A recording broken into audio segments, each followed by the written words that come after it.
Hello and welcome. So this is very much a first reactions video. As you know, you all well know, I do quite enjoy doing these first reactions videos for games. This time, the subject of our first reactions video is not a game I physically have in my hands, unfortunately. This is a game I was sent an email by the creator. He reached out to me, a member of his community, said, hey, why don't you get in touch with this guy? He likes to review games. Very appreciated to whoever did that. I do really like to look at new games, and of course, if you, if you know a game that's coming out, feel free to email me about it or ask the team to get in touch, and I'll definitely take a look.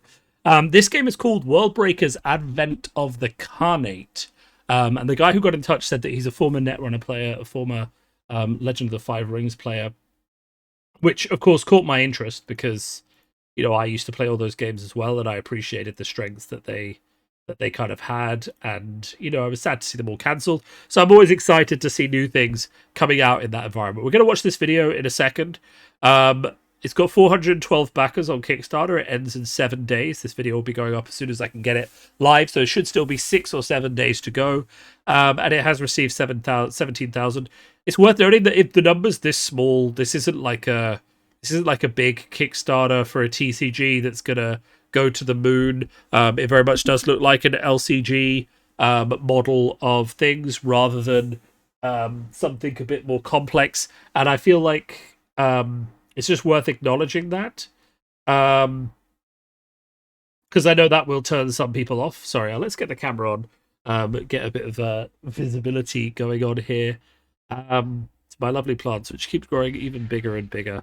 So, it is an LCG, it's not a TCG. That doesn't mean that it's, not going to be fun to play. It does mean that it may not have, some of the moon potential that a lot of, I know you TCG players want to get to. But it also makes it much more affordable because, of course, to get the game, you have to spend $30, which is, really not a big deal. I think if you need like 2 of them, or if you want playmats and stuff, you can put down $80. That gets you 2 playmats, a deck box, and a deck.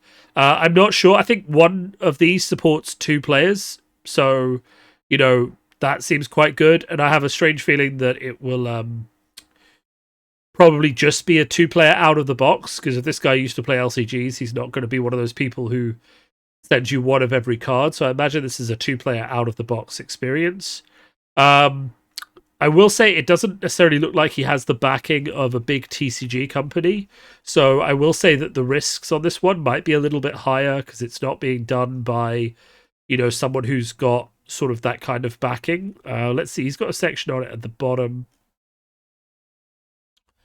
Lots of reviews and stuff like that. Shipping. We love it when shipping is posted on a Kickstarter.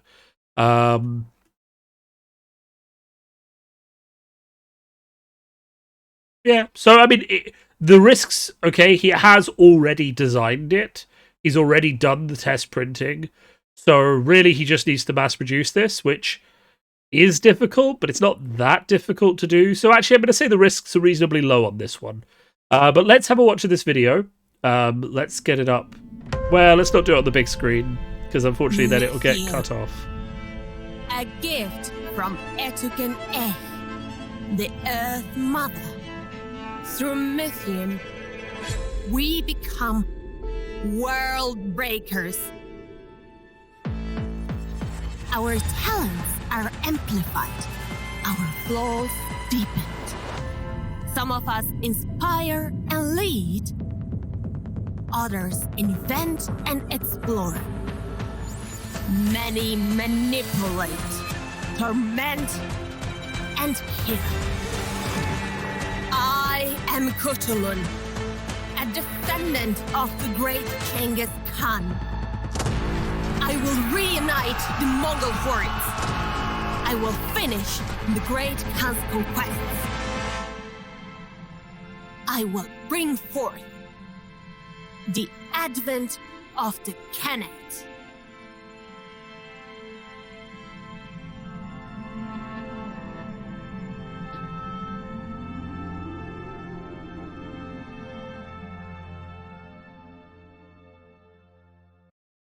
So our setting appears to be fairly straightforward.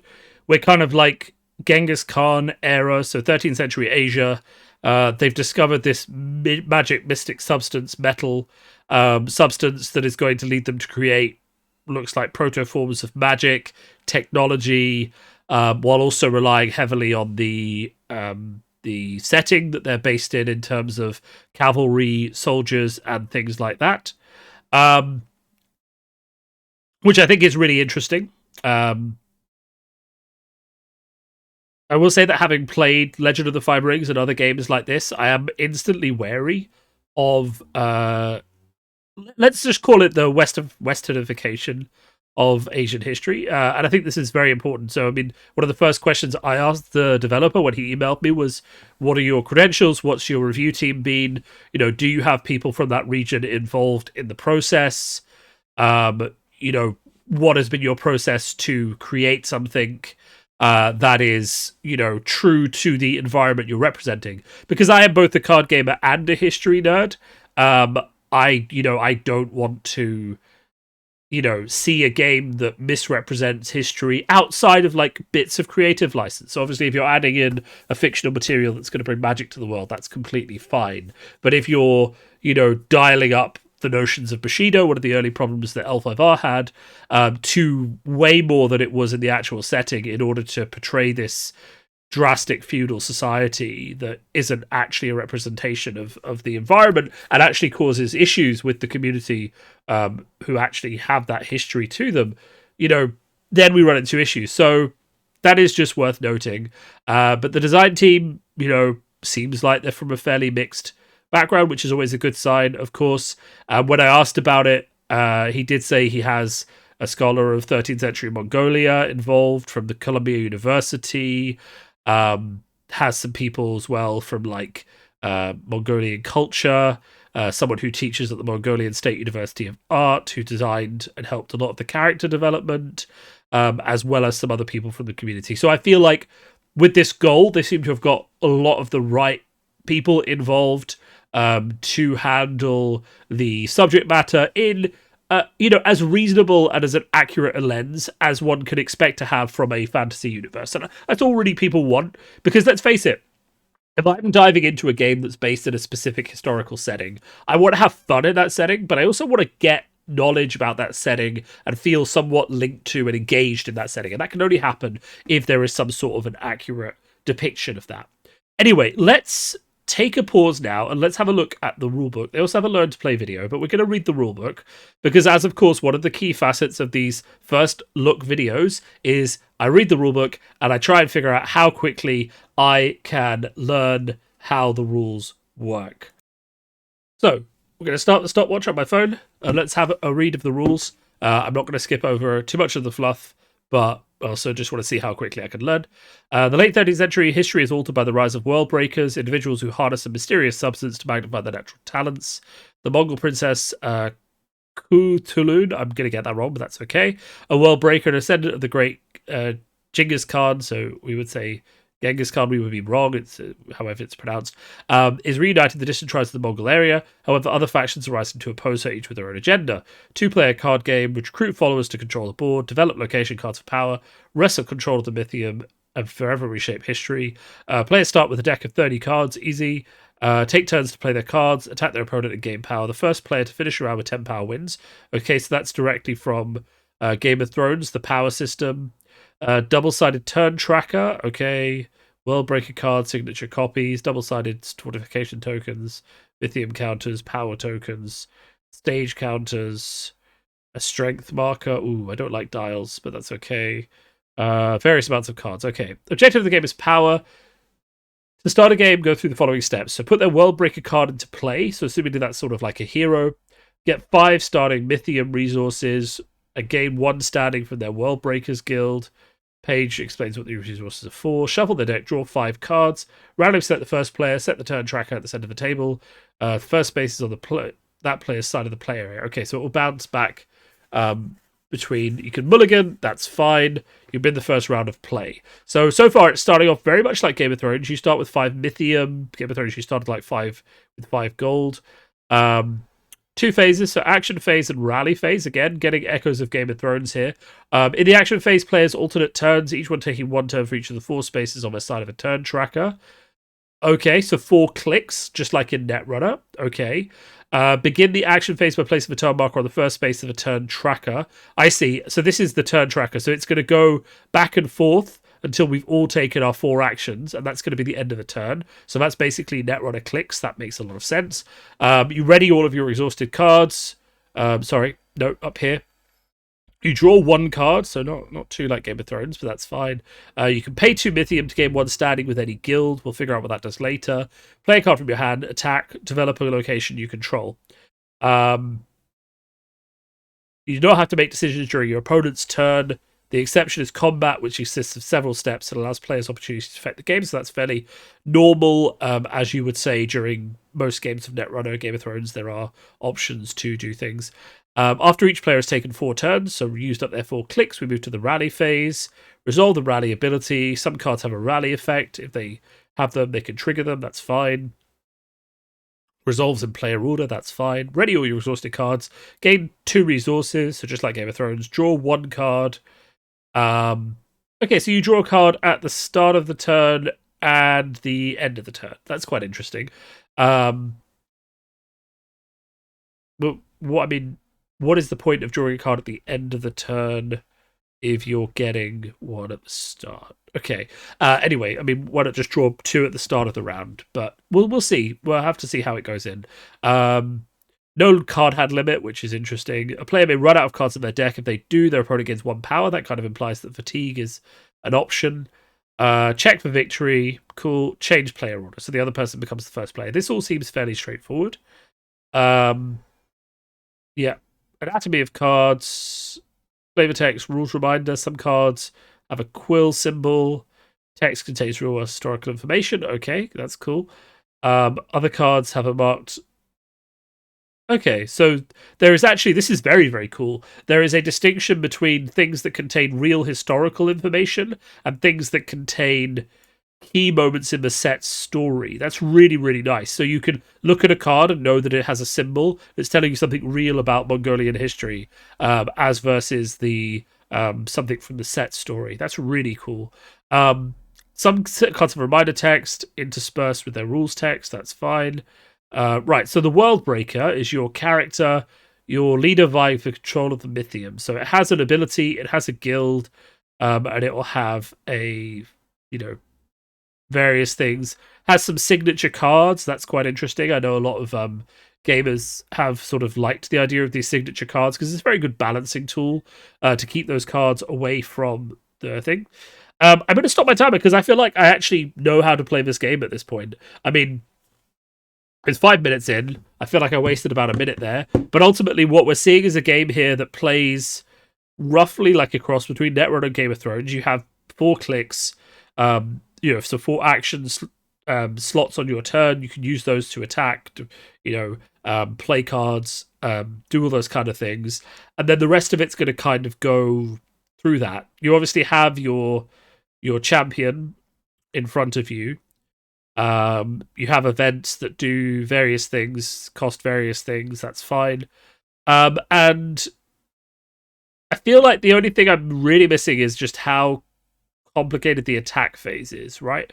Because you're going to play out followers. They're probably going to work like units in Game of Thrones. They're going to come into the board. They're going to be able to attack, defend. They're going to be able to be attacked. They have strength and health. If they take damage equal to their strength, they die. Locations are okay. Locations are like sagas in MTG, but they don't develop themselves. So you're going to play out these mines. It goes into play, and then you can pay to develop the location, which is going to give you more abilities.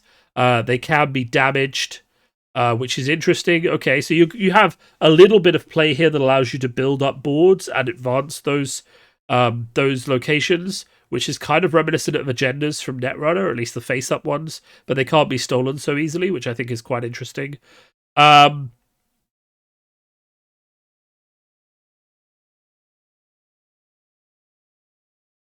Okay. So we figured out what standing is as well. Standing is kind of a requirement to play some cards, right? So we said at the start of the game you can pay 2. Start of each turn you can pay, is it 2 to gain 1 standing with any guild? Okay, so that's kind of like your ramp. So you're going to get 2 resources a turn, but some cards require 2 resources in order to play them. And if you don't build up those resources, you can't play through them. And these are clearly the factions in the game as well that determine how well you can play those games. Cool. So buying standing is fairly simple. Playing cards is fairly simple. Developing location. All of these are just one action, but because the action economy is limited to 4 actions on your side per turn, it's really interesting to see how people are going to use these actions. You can draw a card. You can gain a resource.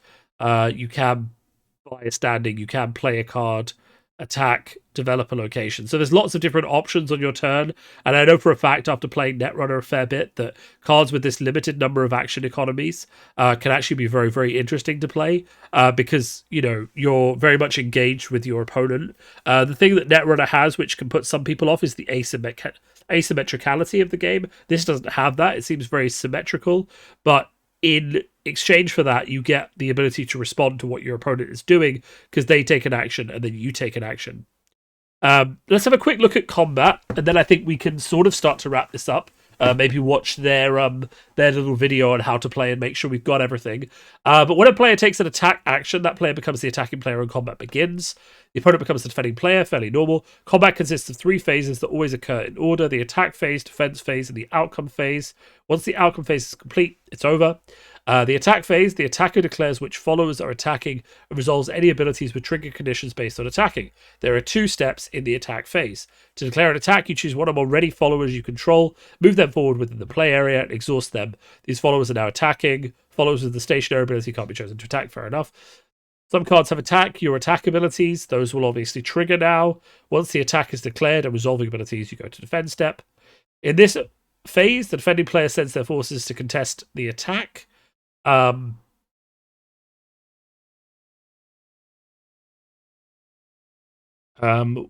battles in the setting are chaotic, the game examines each attacking follower one by one. To resolve the defense phase, chooses whether to send a ready follower they control to block one of the attacking followers. They can perform any number of blocks, but to each is resolved one at a time, and the defending player does not have to commit to any future blocks until after completing the current block. It's very much like Game of Thrones. I'll defend with one at a time. Or maybe not Game of Thrones, but I definitely played this with mechanic before. So rather than like Magic where you do a group block, this is an individual block. So you exhaust the follower to block it. So that's similar to like Champions, Ashes, Phoenix Born Reborn, where you have to exhaust to defend, which means if you've attacked with that hero, you can't actually defend with them. So you kind of have to be careful about economy of using characters too early versus using them later. If the follower has a blocks ability, it resolves. The 2 people fight each other, they get wounds equal to the attacking and defending at the same time. Even if the blocking follower dies, they still count as being blocked, so that's fairly standard.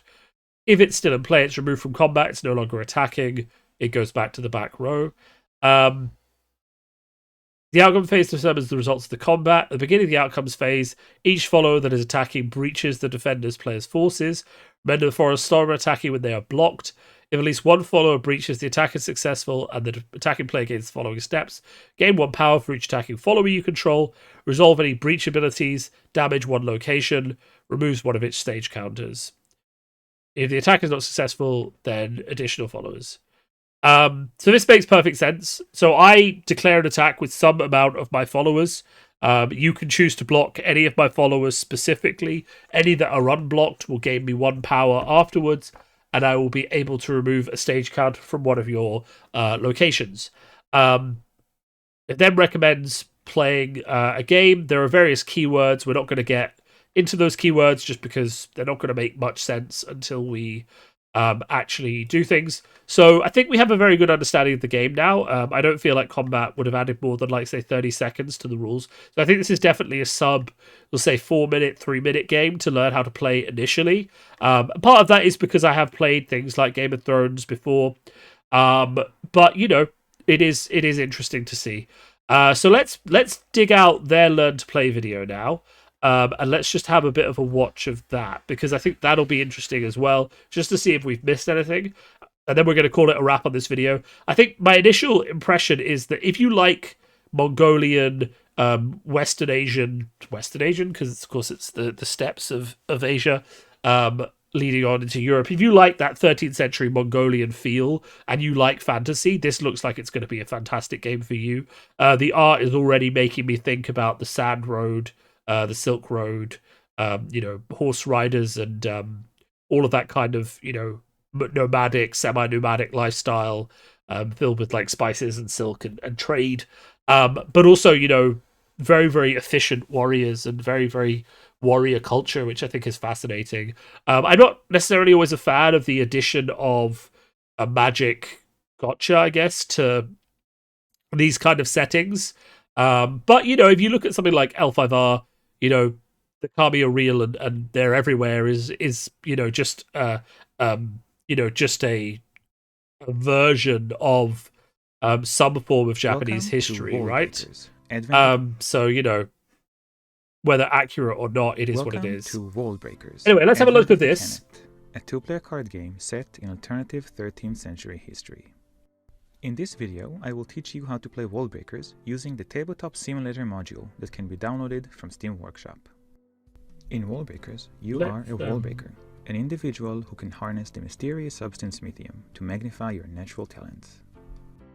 Over the course of the game, you will gain power by developing location cards. I'm going to turn myself off for this so and you can actually see what's going with on. Followers. Each player aims to be the first to reach 10 power, winning the game and forever reshaping history. During WorldBreakers, you will accumulate and manage two types of resources, Mythium and Standing. Mythium is the game's currency. You start with 5 Mythium and gain and spend it over the course of the game. Each card has a Mythium cost that you must pay to play it. Standing represents access to one of the WorldBreaker guilds, Earth, Stars, Moon, and Void. Many cards have a standing requirement, depicted directly beneath their Mythium cost. Standing is not expended when playing cards. Track standing using this board and dice set next to your WorldBreaker. To start the game, put your WorldBreaker card into the play area and gather your starting resources, 1 standing of your WorldBreaker's guild and 5 Mythium. Next, randomly select the starting player. Flip the round tracker, which is located at the center of the table, so that the first space is on that player's side of the play area. Then, shuffle your deck and draw a hand of 5 cards. Each player may take a single mulligan. To take a mulligan, set aside any number of cards from your hand. Then, draw the same number of cards from your deck and reshuffle the cards you set aside back into your deck. You are now ready to begin the first round of play. Rounds in WorldBreakers consist of 2 phases. The action phase, when players alternate taking turns, and the rally phase, which includes checking for victory, readying your followers, and flipping the turn order. Let's start with the action phase. During the action phase, players alternate turns, each taking 1 turn for each of the 4 spaces on their side of the round tracker. Begin the action phase by placing the round tracking counter on the first space of the round tracker. As each turn is completed, move the counter to the next space. Your turn consists of 1 action, a list of which is available on the reminder card next to the play area. Let's review the available actions. Gain 1 Mythium. Take 1 Mythium from the supply. Draw 1 card. Draw the top card of your deck. Buy standing with any guild. Pay 2 Mythium and gain 1 standing with a guild of your choice. Play a card from your hand. Your deck has 3 types of cards: events, followers, and locations. To play a card, make sure you have enough standing of the respective guild. Then, pay the Mythium cost and place the card in the play area. Events have impactful one-time effects. Resolve the text on the card and then put it in your discard pile. Followers are people that join your cause. They have strength and health attributes, which I will explain in the section about combat. Followers enter play in the middle row of the play area. They enter ready, in the upright position.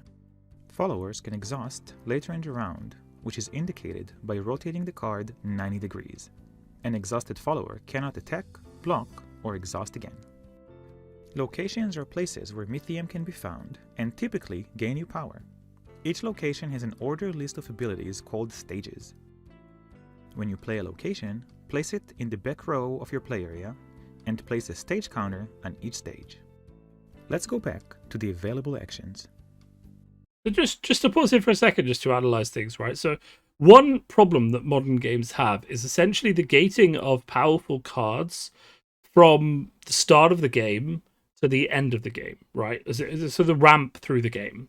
And, you know, there are many attempts to solve this. Some games like Legends of Runeterra, Hearthstone just ramp you one at a time. Some games like Legend of the Five Rings don't ramp you at all. You just get 7 resources a turn. How you spend to use that is up to you. Other games like require you to play cards as resources like Flesh and Blood, or have resources in the deck like Magic.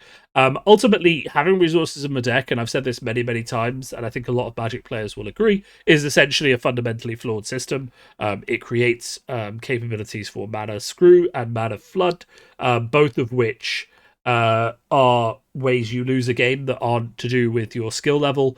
But also, it's really bad to draw resources when you have resources, really bad not to draw resources when you don't have enough. It's just a flawed system, which is why no modern game, bar one, which I'm not going to name because it's bad, are being designed with that resources in deck, like basically capabilities.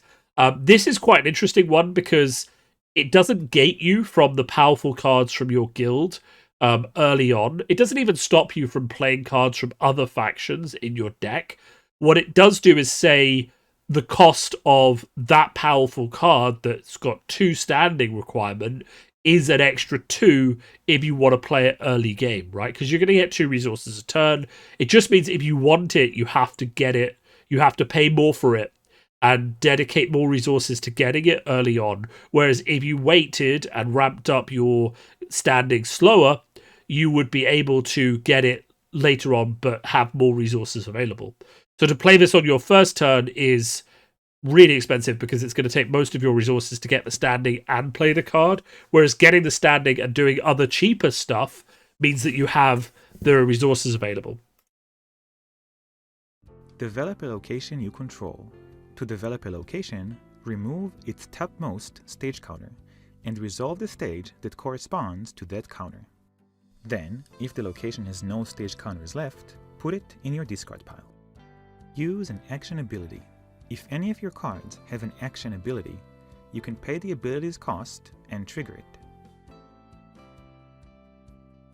Last but not least, attack. Attacking can gain you power and damage your opponent's locations. I am going to explain combat later in this video, after I discuss the rally phase. Let's talk about the rally phase next. During the rally phase, perform the steps that appear at the bottom of the round tracker. First, resolve any rally abilities. Some cards have abilities with the rally condition. Resolve them now. Next, check for victory. Each player counts how much power they have. If you have at least 10 power and your opponent does not, you win the game. If both players have at least 10 power, the player with more power wins. If the players are tied for power, the game continues for another round. Remember that victory is only checked during this step of the rally phase.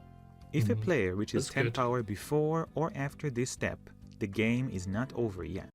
Checking for victory at the end of the game is very important. Sorry, the end of the turn is very important, because when you have a game like this where basically the win is based on accruing a resource that your opponent may or may not be able to interact with, you'll inevitably come with a deck that has some sort of rush effect that can get to that very fast. And if your opponent doesn't have any way to engage with it, then you actually have really serious challenges in terms of that deck has won before I've had the chance to actually stop them from winning. So it's very good that it checks the end of the round.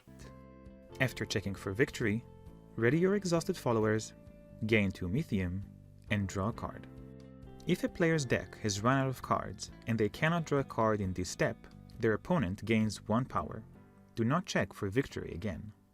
Finally, flip the round tracker so that the second player is the new first player. Next, let's talk about combat. When a player takes the attack action, that player becomes the attacker and combat begins. Their opponent is the defender. Combat consists of 3 phases: the attack phase, the defense phase, and the outcome phase. In the attack phase, the attacker chooses which followers attack. First, choose 1 or more ready followers you control. Then, move them to the top row in your play area and exhaust them. These followers are now attacking. In the defense phase, the defending player sends their forces to contest the attack. To defend, choose whether to send a ready follower you control to block one of the attacking followers. Exhaust the blocking follower and indicate which attacking follower is being blocked. The attacking and blocking followers simultaneously deal wounds to each other equal to their strength. Any followers that have wounds equal to or greater than their health are defeated and put into their owner's discard pile. If the attacking follower is still in play, move them to the middle row of the attacker's play area. They are no longer considered attacking. The defender can continue blocking for as long as they have ready followers. Once they have no ready followers left, or choose not to perform any more blocks, continue to the outcome phase. The outcome phase determines the results of the combat. At the beginning of the outcome phase, each follower that is still attacking hits against the defender. If no attacking followers are left, the attack is not successful and combat ends. However, if at least 1 follower hits, the attack is successful, and the attacking player follows these steps. First, gain 1 power for each attacking follower. Remember, blocked followers were removed from combat and do not gain power. Then, resolve any hits abilities on your attacking followers. Finally, you may deal 1 damage to a location controlled by the defending player. Remove its topmost stage counter without resolving the stage ability. If the location has no stage counters left, it is put into its owner's discard pile. Once the outcome phase is complete, combat is over and the game proceeds to the next part of the round. Note: wound counters on any followers stay. The counters are not discarded from play. Using a keyword. You can find an explanation of all of the keywords on this reminder. Plays offering an engagement. Comes with 4 pre-constructed decks, 1 for each WorldBreaker. These decks are designed to teach WorldBreakers while offering an engaging and replayable game experience. Each WorldBreaker plays very differently from the others, so make sure to try the 4 decks and the different matchups. In addition, the Build or Draft Tabletop Simulator module offers a 2-player draft experience and constructed rules. If you're curious about these formats, check out the next video. Looking for games? Want to stay up to date? Okay, so out of the box, this comes with a solo mode, a 2-player draft experience, and pre-constructed decks and limited experience. I mean, look, everything I'm seeing about this game generally makes me quite optimistic. Remember, LCGs are produced reasonably cheaply. They can't be called LCGs, but these kind of card games are produced reasonably cheaply. The card quality stock is usually not as good as a big release like Magic the Gathering or Flesh and Blood, but they are still usually very, very fun to play. They do offer a decent amount of replayability out of a single box, and I will say that with a caveat. Like, I know people who have had a Netrunner box in their houses for years, and they take it out once every couple of months when they're at a board game. They've got a board game evening. They build some random decks from stuff. They play it once or twice, put it back in the box, and go away. If you're planning on dieharding a game like this, remember that it is being produced by one small company. It hasn't seen a lot of success yet. If this Kickstarter goes well, and it's going reasonably well so far, they may end up putting out another set, but I wouldn't expect, more than 1-2 sets per year maximum from a game like this. Most of them will be funded through Kickstarter. So, buy it if it looks like you're going to enjoy this self-contained experience. Buy it to play every now and then if you think the setting is fun. Don't necessarily buy it to make it a massive game that you're going to play and like play the squeeze every bit of juice out of it. You can do that as well, but you may find that there isn't a lot of depth in the box because there is only a certain number of cards that they can include. It does look like by having 4 factions that play quite differently, they're going to have quite an interesting thing. And by having a draft format, they extend the life of the box quite a lot as well as having the solo campaign. So I do think that there is a lot of potential in this box. It's just kind of a warning to card players who like to go a bit too deep into the game, is that this hasn't got, that kind of longevity or potential there. But I will say that from a design perspective, kind of my last thoughts on this video. So for anyone who's got this far and has sat through all the things and wonders what my final takeaway from it, this is a really clean game. This is a really clean game. It's taking some really solid elements from Netrunner, Game of Thrones, those kind of games, as well as set sort of good resource management, attack and defensive systems from games like Rise of the Phoenix Born and stuff like that. And it's putting them in a very, very clean shell that essentially is going to be very, very hard to mess up as players. A lot of this complexity seems to be coming in from the cards, and we saw some of the WorldBreakers have interesting and powerful effects. We saw that there's a lot of interesting stuff on the characters themselves and locations, but this game could do that because it has such a simple rules framework. Adding complexity on the cards is absolutely fine. Remember what we said when we reviewed MetaZoo. The problem with MetaZoo isn't just resources in deck or any stuff like that. It's also that there's just loads of symbolic keywords and symbol-based things that you have to memorize or have a rulebook with you, as well as type charts and stuff like that just make the game complex to play from a rules standpoint before you even actually sit down and play the game. Whereas this game actually has a very, very simple rules framework, a very, very simple resource framework. I will say one thing does worry me, which is that it looks like resources carry over cleanly from turn to turn. That is a worry of mine. I find games that do that often lead to degenerate ramp where I just pass my first turn, take tons of resources, and then just do something stupid on my second turn, like playing a huge card that I'm not supposed to play. I will say the action economy does limit that slightly, just because it's impossible for you to ramp up that much when you only have 4 actions. So if you pass 4 actions just to have 7 resources for your next turn, you're never going to gain that action economy back. So that's quite interesting. So yeah, my final verdict is this looks like a really clean game. I think the setting is going to appeal to a lot of people. I think if you like the setting, you should definitely get into it. If you want a nice, clean card game to play every now and then as sort of an out-of-the-box board gaming experience, that's great. I will say, if you're looking for more substantial things, maybe see how this Kickstarter does, or just back it for $30. It's not really that much. And then if it goes really well and he gets enough funding, he can obviously do expansions and things like that.